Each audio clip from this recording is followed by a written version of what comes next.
Hello po.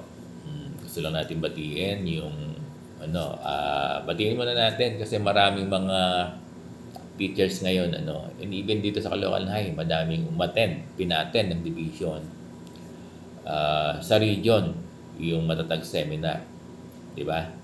So kasi regional seminar kasi ngayon ng mga learning areas, 'di ba? Lahat ng learning areas yung 8 and even in the elementary, 'di ba? Grade 6 no o 5 sa elementary.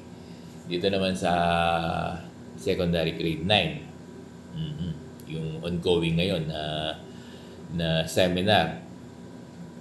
Bawat division may mga may mga pina-attend. May mga focal, 'di ba, ng mga teachers per division pina-attend sa region. Ongoing ngayon 'yan. Iyan no, sabi niyo mainit. Naka-hotel sila.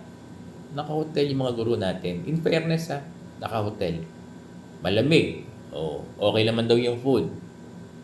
Kaya yung mga teachers, hindi definite yung sinasabi nyo pag nag-seminar kayo ay nasa covered court lang kayo. Hindi. Di ba?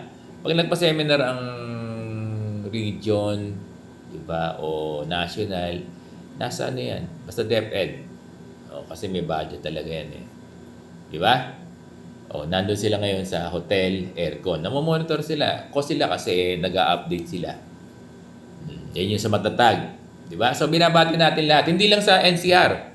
Sa buong Pilipinas, so may understanding, lahat ay nagkakaroon ng regional seminar pertaining dito sa matatag, particular yung grade 9. To my understanding, grade 5, no? Or 6 sa elementary. Di ba? Tapos, yung mga umattend ng regional seminar, magkakaroon naman ngayon ng mga division training and seminars para doon sa mga teachers per division by learning areas. Dito nga sa Caloocan High, parang ang daming nagpabook dito na mga PSDS, EPS na dito gaganapin yung division training ng cascading ng matatag curriculum.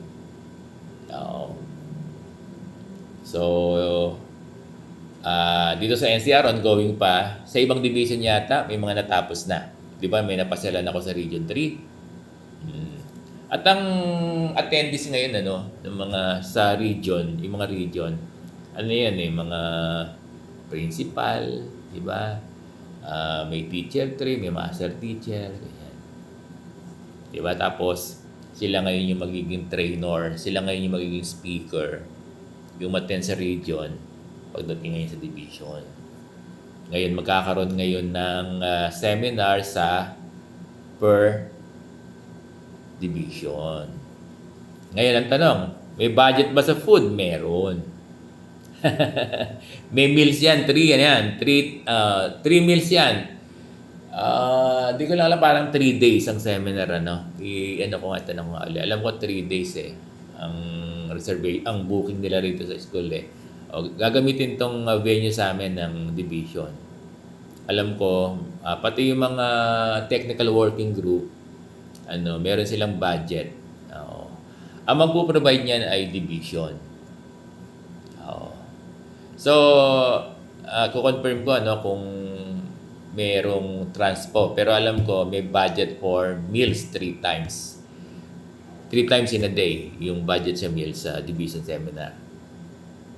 Yan yun. Tapos yung mga teachers naman ngayon sa ibang region, Sir Bong, bakit po dito wala kami? Meron yan, hindi po pwedeng wala. Itong matatag seminar ng division.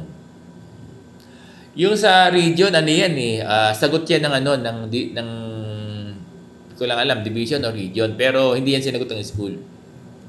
Libre yan. Yung mga regional seminar, libre yan. Libre yan. Alam ko, may transpo pa sila dyan libre yan. Naka-hotel sila, libre yun. May food sila ron, That is 5 days, Galing, di ba?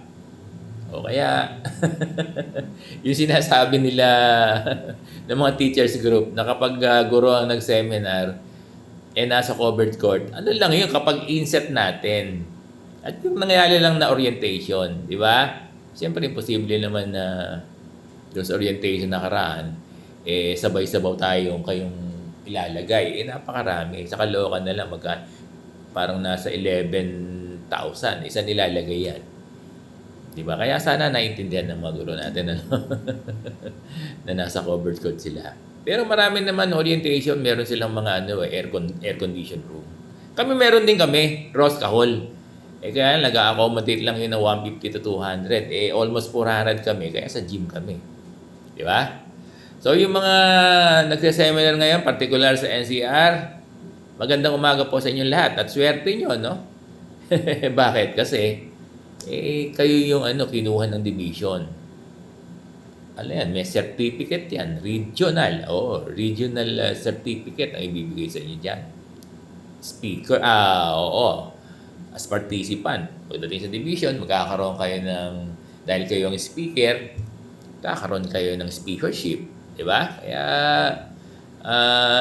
sabihin, lucky for them na mga na yan ng regional training seminar for matatag kasi you will be the speakers, trainers for the conduct of your respective division pertaining the matatag curriculum.